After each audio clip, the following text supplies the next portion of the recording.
అందరికీ నమస్కారాలు.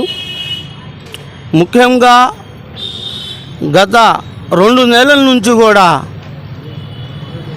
మౌలానా అబుల్ కలాం ఆజాద్ షాదీ ఖానా ఉర్దూ ఘర్ దీని గురించి పోరాటం చేస్తూనే వస్తుంది ఆంధ్ర ముస్లిం లీగ్ పార్టీ. గతంలో ఎంఆర్ఓ గారిని కూడా దృష్టికి తీసుకెళ్ళాము. వారు విచారించి మీకు తెలియజేస్తామన్నారు. 15 రోజులు అయిపోయింది, ఎంఆర్ఓ గారు కూడా ఏం స్పందించలేదు. అలాగే కమిషనర్ గారిని కూడా కలుస్తాం జరిగింది.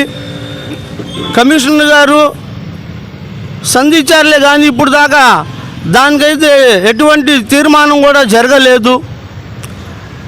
ఉర్దూ ఘర్ అనేది అక్కడ చైర్మన్ అయినటువంటి వైఖరిని ఖండిస్తున్నాం. కాంగ్రెస్ పార్టీ తరఫున ముస్లిం వర్గానికి ఈ మెయింటెనెన్స్ ఇవ్వవలసిందిగా కోరుతున్నాము.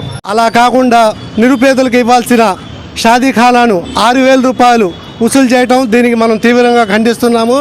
ఇది మైనార్టీస్కి అప్పజెప్పాలని మనం కోరుతున్నాము. ముస్లిం షాదీ ఖానా ఇన్ని సంవత్సరాల నుంచి ముస్లింలే నిర్వహిస్తున్నారు. ఈరోజు మా కమిషనర్ గారి వైఖరి ముస్లింల దగ్గర నుంచి ఆ తాళాలు తీసుకొని వీళ్ళు 6,000 రూపాయలు అది కట్టాలని, చలానా కడితేనే ఇస్తామని వీళ్ళు అంటున్నారు. అది మా ముస్లిం సంఘం ఏర్పడింది, దానికి అంజుమన్ ఇస్లామియా కమిటీకి అప్పచెప్పవలసిందిగా మేము కోరుచున్నాము.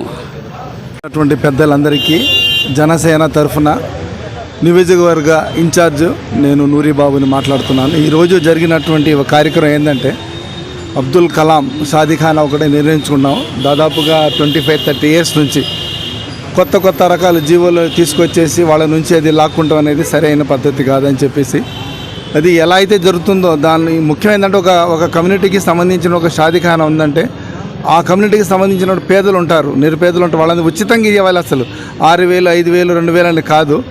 ఇప్పుడే మా ఒక మిత్రులు చెప్పారు, నిన్నగాక మన చందా వసూలు చేసి కూడా పెళ్లి చేసినటువంటి ఒక పేద పెళ్లి కూతురు సంబంధించినటువంటి వాళ్ళు 6,000 రూపాయలు కట్టగలరా అని ఈ సభ